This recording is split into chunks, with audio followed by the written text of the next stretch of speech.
Hi everyone, and welcome to the My Favorite Holiday blog hop. Actually, I think it should be called a YouTube hop, but it is put on by the My Besties YouTube design team, and you're going to see some pretty exciting projects today. There are 10 of them. They start off with Jen at number 1 and end with Candy at number 10.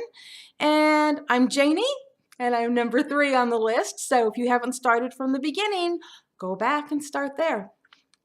And there will be prizes, lots of prizes. Each one of us is going to be giving away the digi image that we used for our project. And then there'll be a grand prize on top of that.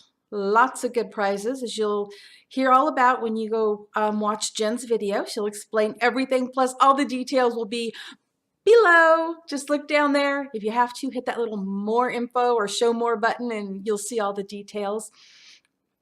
But it's going to be an exciting day.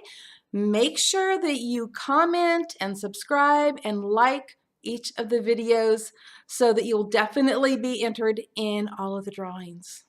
So you all have a wonderful day. And oh, wait a minute, you're all wondering what's with the hat? Take a guess what my favorite holiday is. See you in a minute.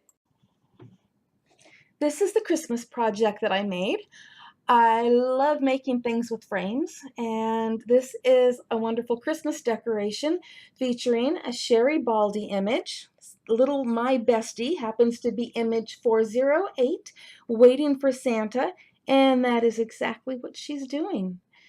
And I colored her with distress markers and glitter gel pens, so there's a little bit of sparkle on her in different places.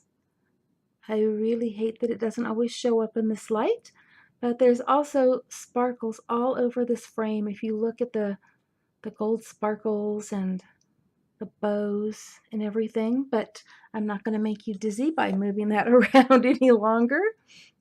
I'll just finish telling you about the frame. So what I did was I painted the frame with some slightly watered down white paint, and I didn't water it down too much, just a few spritzes to thin it a little bit.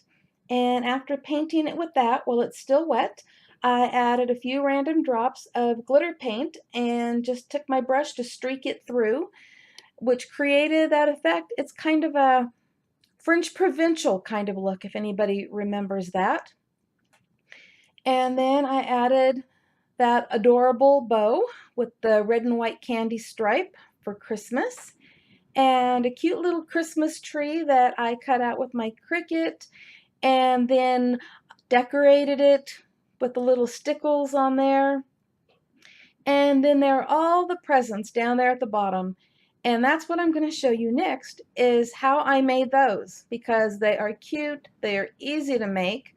They utilize those scraps that we never want to get rid of, and you can use it not just for a frame like this, but you can use it on cards, and you can use it not just for Christmas, but for birthdays or whenever you need something with a Christmas present on it. So I'm going to be back in a minute, and I'm going to show you exactly how I made those Christmas presents. Okay. I've got my little pile here to show you. So first thing, I use scraps. This is off the side of a ginger snap box. You can use this with your cuddle bug or anything. I'm going to use it just with my Fiskars template here. I already drew my little square on there. So I'm going to cut that out here really quick. And while I'm cutting this out, I will tell you that Kleenex boxes, cracker boxes, cereal boxes, pizza boxes, I use them all. Seriously, I just don't throw anything away. All right, so we're done with that. We're done with that. We have our little square here. Next thing I did was I got out my bag of scraps. This is my Christmas scraps, because I'm doing Christmas presents for you right now. And here's my Christmas paper.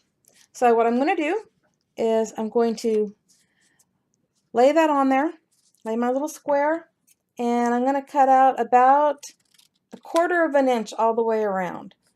In fact, actually, I just may leave that just the way it is. That's close enough. Kind of a little weird technique here, so I can get close to you here, but just cut across each corner of the paper like that. See how I'm doing that? Just cut across.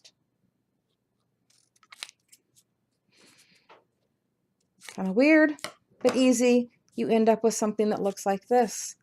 What's going to happen is you're going to fold each of those edges in.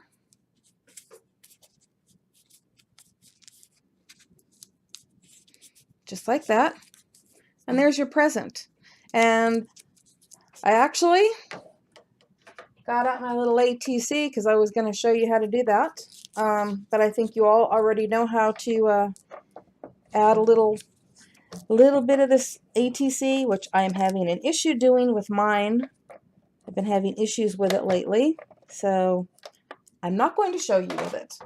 But you can use that, or you can use any other glues or adhesives that you want to use, and that's how easy it is to make a present. Then you just make a bow, and you stick the bow on it, and there you go. Christmas, birthday, any holiday you want. And again, there's the frame. So I hope you enjoyed this project, and I hope you make one of your own. Okay, well, now that you've seen my project, thank you for watching it. I hope you enjoyed it. The image that I used is image 408. It is Waiting for Santa. The link to her will be below, but as I said, we all get to give away the image that we used, so one of you lucky people will be getting her. And make sure that you watch all the other videos and get all the info. And have a wonderful day. Bye-bye.